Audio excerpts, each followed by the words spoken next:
Boss, balik ka, boss.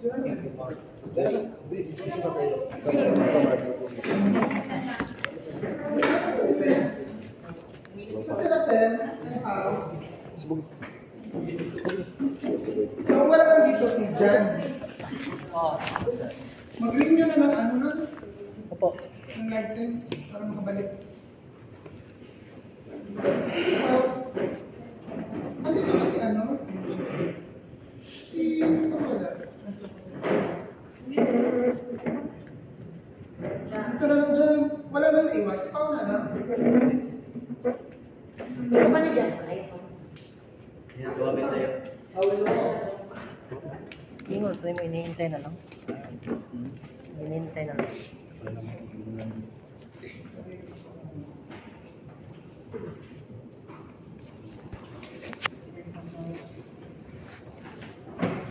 Wish. Ipasa ang ballpen na. Pirmahan tapos explanation. Fine.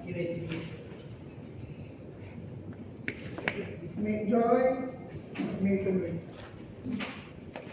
Pen. The ring. Faith. Exam. Dash. Friends.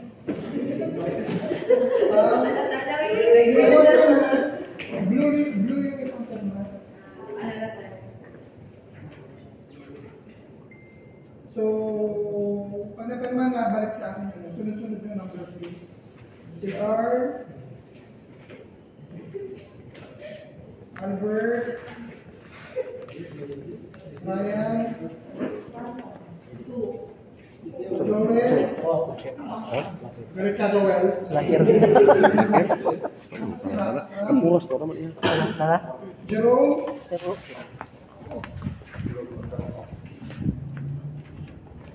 Mike. Ano ba? Ayaw busog-busog. opo. Sa Eid, wala ka siya, no? Sam. Ito na, ito na. Ronen. Wala si Roma. Christian wala din. Wala lagi. Kyle. Kurang doon ka ba? Kung si John wala, no? And si Larry. Sige.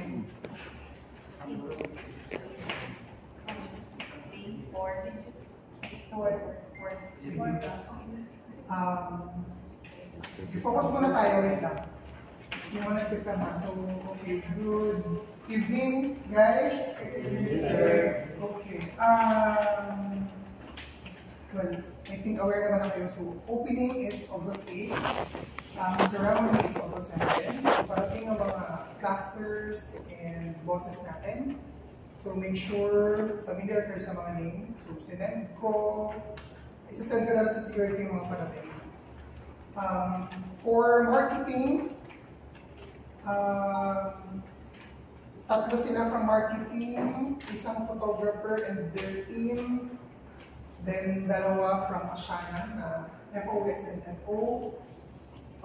August 4 yung dating nila, so yung August 4 to 9, majority mag-stay. Meron akong support na hinarang from Ashana FOS, si Ange. Hanggang 18 siya dito. Then si Sir Finance Team, August 3 yung dating nila. Tentative yung date ng check-out, hindi nila nasabi sa akin.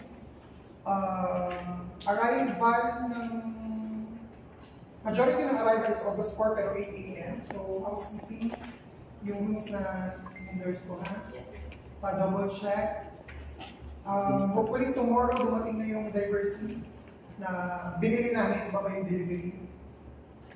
So, paninis, tapos majority ng rooms as much as possible is nasa facing parking, third floor sila yung kasha. Okay na lang sila. So, Sir Kirill, parating ng 6 kasama si Sir Francis, Engineering Manager. Okay. What I need for all of you is be proactive. No? Hindi ko yan kaya, hindi ko kaya gumalaw na mag-isa. So as much as possible, you know your duties and responsibilities. Security, housekeeping, FO, engineering. Kung meron kayong question, please feel free to ask anytime pag may mga clarifications kayo. Si FO, kakastart lang mag-print lahat ng mga kanilang mga kasi kakabili lang din namin. So, delivery din siya tomorrow, no office supplies. Okay. You may now start asking ng mga questions and clarification para masagot ko na siya once and for all. Sige lang, mag-raise na natin yung mga questions. So, during the ceremony, ganito ang gagawin natin. Given na hindi isi-sell ang 4th and 5th due to lack of power supply, but make sure malinis, no? At least malinis man lang siya, VC and status, wala siyang set up. Then, during the blessing, meron specific na naka-assign per floor, I think dalawa na magbubukas, wala nang stopper kasi nito natin. So, as much as possible, makabless ang loob ng room. Loob ng room, ang maganda niyan, unahin is roof deck. So, mapabless ang roof deck. 5th floor, fire exits. And may naka-standby sa fire exit. Though mababa lang naman yung floor natin. Kasi kung gagamit ko ito ng elevator, baka matagal. Pero depende kay Father, kasi mababa lang naman siya. So, make sure mag-assign yung tao, dalawa per floor.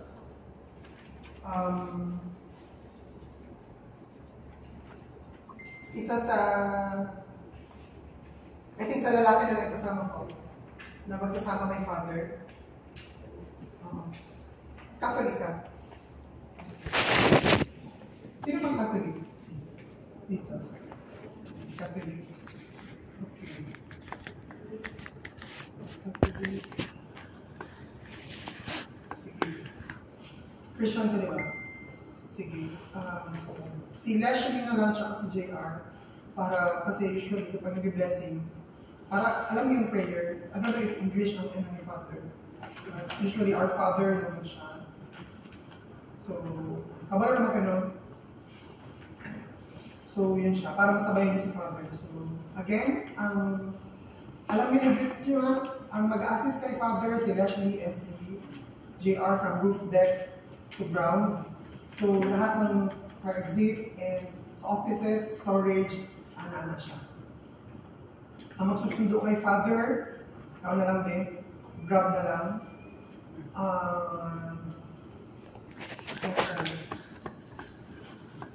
So expect na umahog tayo sa time ng blessing kaya parating pa na si marketing sa 4. So I don't know if ano magiging pa nila. So yung food is grab food ang plan nila. I don't know if it's going to deliver. Pero sa kanila na yun. Hindi ako na-expect na kayo yun.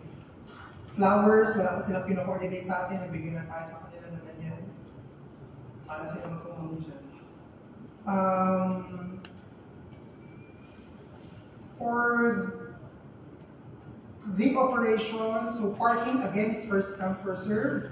Meron tayong mga slot na as much as possible is yun yung huling-huling papaparkingan. Number 1, nalipat yung smoking area natin, nandito siya sa tabi ng genset. Yung tabi nun is hindi talaga siya paparkingan kasi diba, smoking area siya. For fire truck, dito talaga siya kasi nandito yung hydrant natin. For ambulance, nandito siya. So security, dapat alam niyo yung mga area. And yung kay McDonald na access, yung dito sa gilid, sa dulo. Kasi pag may maintenance sila, monthly, so nag-access sila dyan. So as much as possible na nakapark doon sa dulo. So, kayo yung may control nun. So, And sir, if ever po ito, then wala na ibang... Pwede naman. Kasi mag-a-advise naman si McDonald kung kailan yung preventive nila. So ganun siya.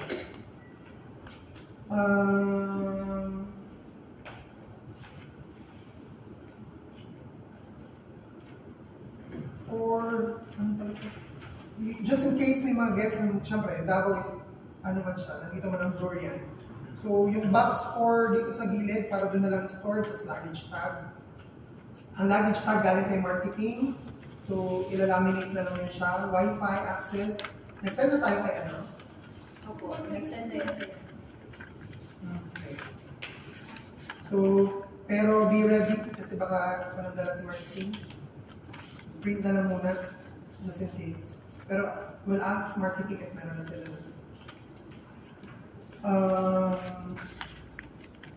Ano pa? Questions? Ano sir?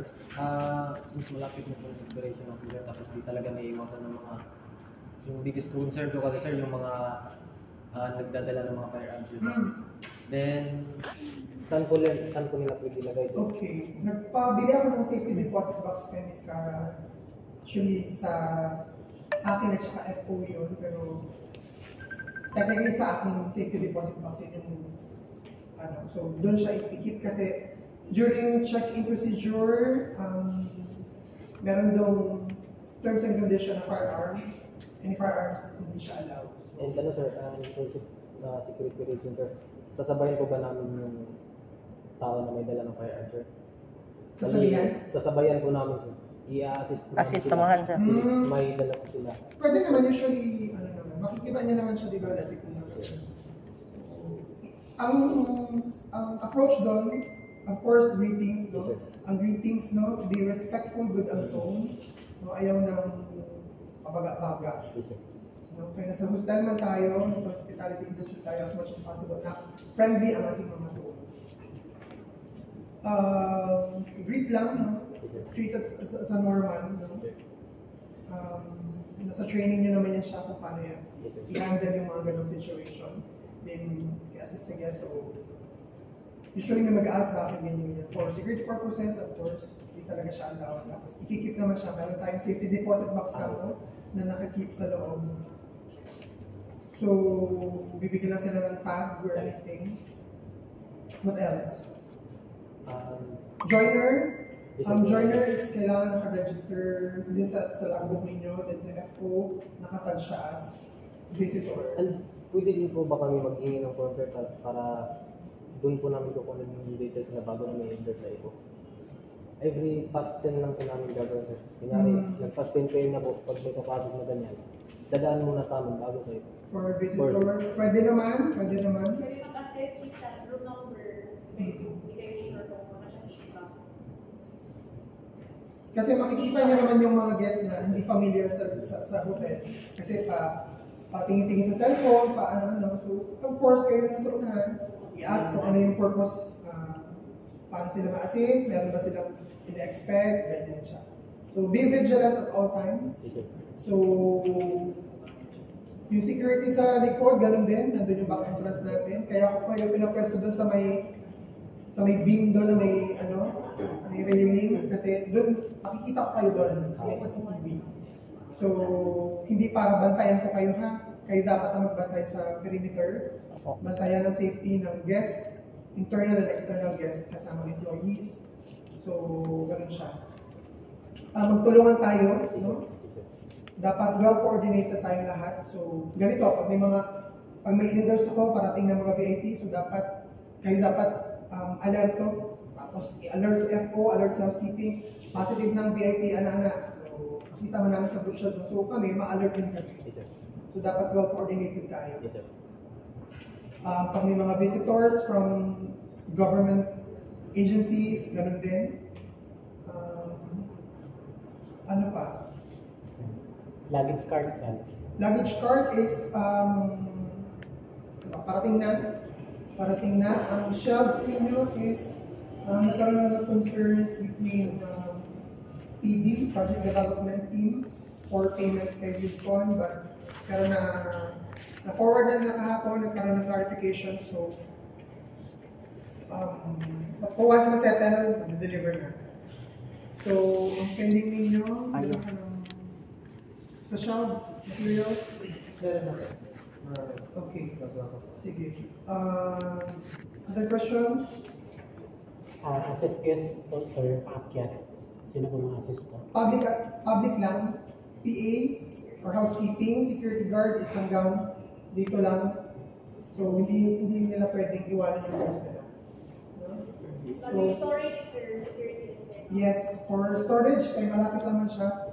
So, let's say may magkiklaim ng luggage, kayo pa rin yun. So, Monitoring nila, sir. nakatag lang man siya. So, may luggage. Na-claim na, Pwede kung masusulat sa another logbook for security purposes, why not? What else?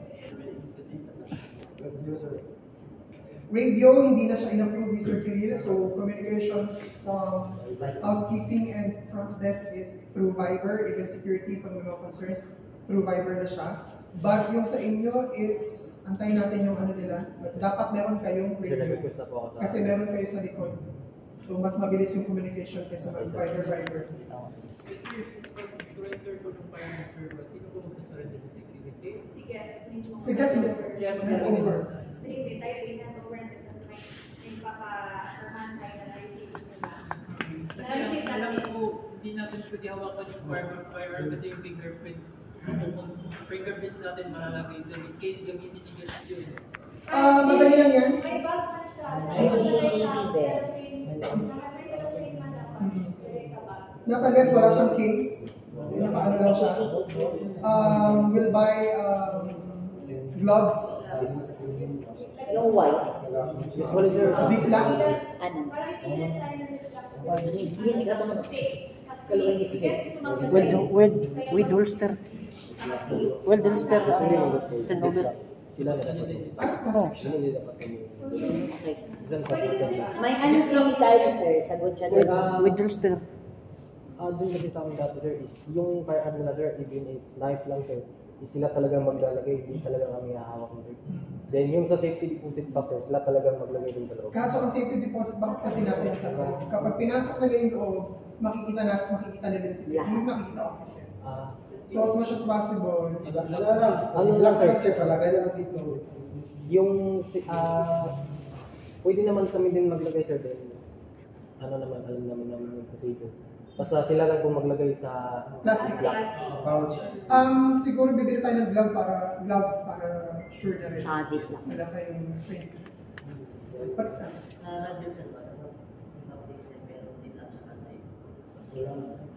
wala talagang radyo. Tinanggal na. Why? Kasi cause yan siya ng complaints sa noise. Especially dito naka-carpet.